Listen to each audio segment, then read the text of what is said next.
Now, chaos over there in the House on the Republican side.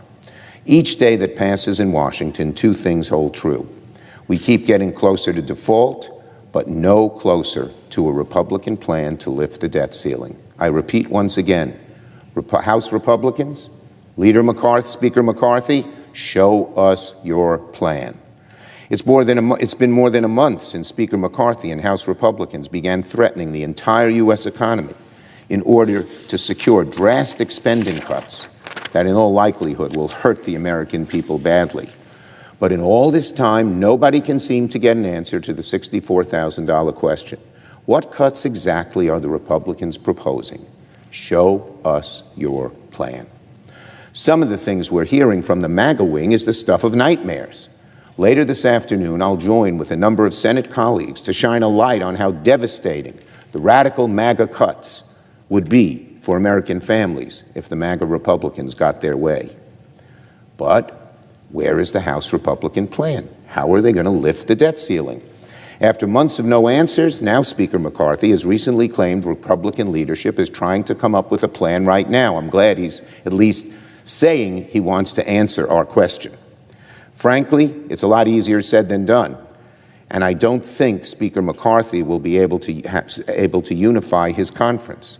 It takes 218 votes, as we know, to pass anything in the House. And with a razor-thin GOP majority paralyzed by internal division, and with the stronghold the MAGA Republicans have on the Speaker, Speaker McCarthy will have a very difficult time getting everyone on the same page, if he can do it at all.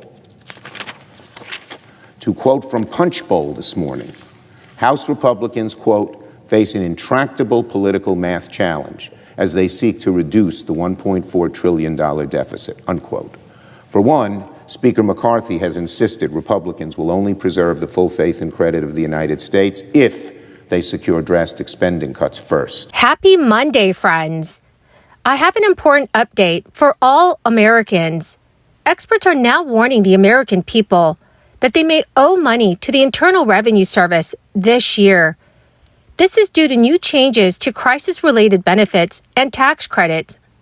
But there are some ways that you may be able to reduce this amount. My friends, please do me a big favor and watch until the end of this video because I'll be going over all of the details. Also, this coming Friday, I will be announcing 2 more winners for the Walmart gift card giveaway. If you would like to enter the weekly giveaway, friends, simply click and like several of my videos and then comment below the keyword of each video that you watch. The more videos that you comment on, my friends, the greater your chances of winning the giveaways. Although filing taxes can be a stressful process, there is often an upside, and that is receiving a refund. But this year, many filers are not seeing refunds at all. If anything, they are looking at owing the IRS money for the first time in a long time. And that is creating a world of financial upheaval for a lot of people. In a recent interview, Mark Steber, Chief Tax Information Officer at Jackson Hewitt, said, "We are seeing a big increase in balance due filers." But Mark Steber is not surprised by this trend in the slightest. In fact, he pretty much anticipated it even before the 2023 tax filing season had kicked off. As Steber stated, we are seeing the results of the expiration of the many crisis benefits that were put into place in 2021. In 2021, many key tax credits got a sizable boost. The child tax credit, for example, saw its maximum value rise from $2,000 per child to $3,000 per child, age 6 to 17.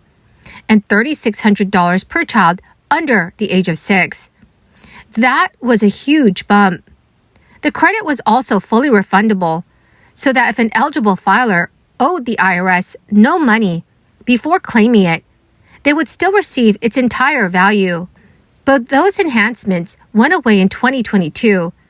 So did enhancements to the Child and Dependent Care Credit and the Earned Income Tax Credit. So that explains why some people are not seeing tax refunds this year, but also they're looking at owing the IRS. In 2021, the American Rescue Plan sent $1,400 stimulus checks into recipients' bank accounts.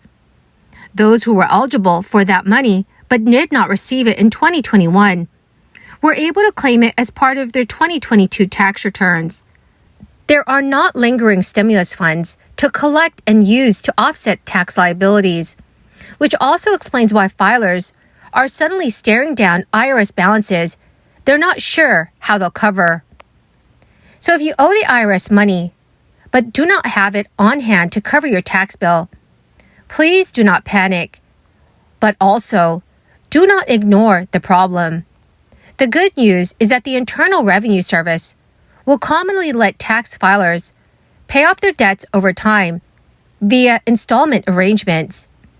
That won't stop you from accruing interest on the money that you owe the agency.